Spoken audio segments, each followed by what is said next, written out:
So, yun mga holder, no. Meron pala din nila ditong motor. Ayaw umandar, no. Ito ay Honda Click 125, no. So, hinanap natin, wala tong check engine kasi binubuhay namin. Ayaw umandar, yun, no. Pag binuhay. Yan. Ayaw. Pero buhay na yan. Pero nung hinanap namin, kasi sabi ko, may lagot dito na wire. Kasi walang check engine. At ito nga, nakita namin, itong kanyang sa side stand. Yan, no. Yung kanyang ground. Naputol, nginat-ngat ng daga. O, tingnan nyo. Ang daming ngat-ngat. Nangyari na pala to. At ito. Ayun. Pwede na to. Ayun ang ginagamit namin. So, yan. Eh, doon din magagalipot pa ako. Yan mga wonder yan. Ako sa bahay. Titip natin. Wala na electrical check talaga.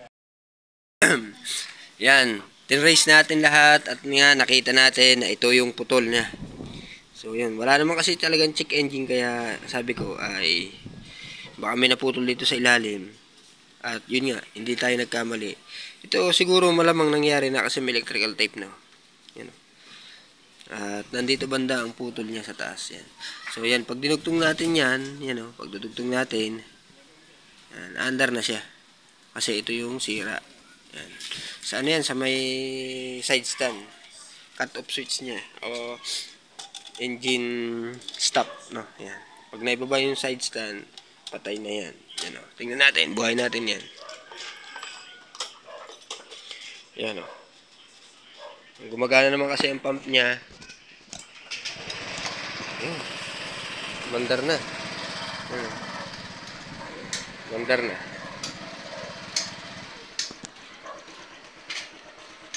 So, yun lang naman ang sira niya. At yan, okay na.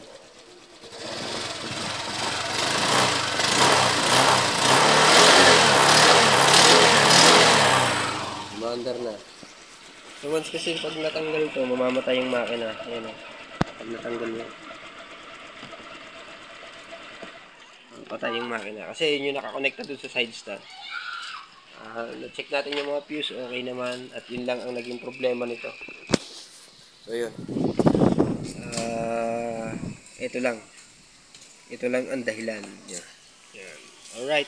So yung mga ulder, hanggang dito na lang muna ang ating video. At maiksi lang yan. Click 125i. Walang start. Ayaw start. Itong dahilan.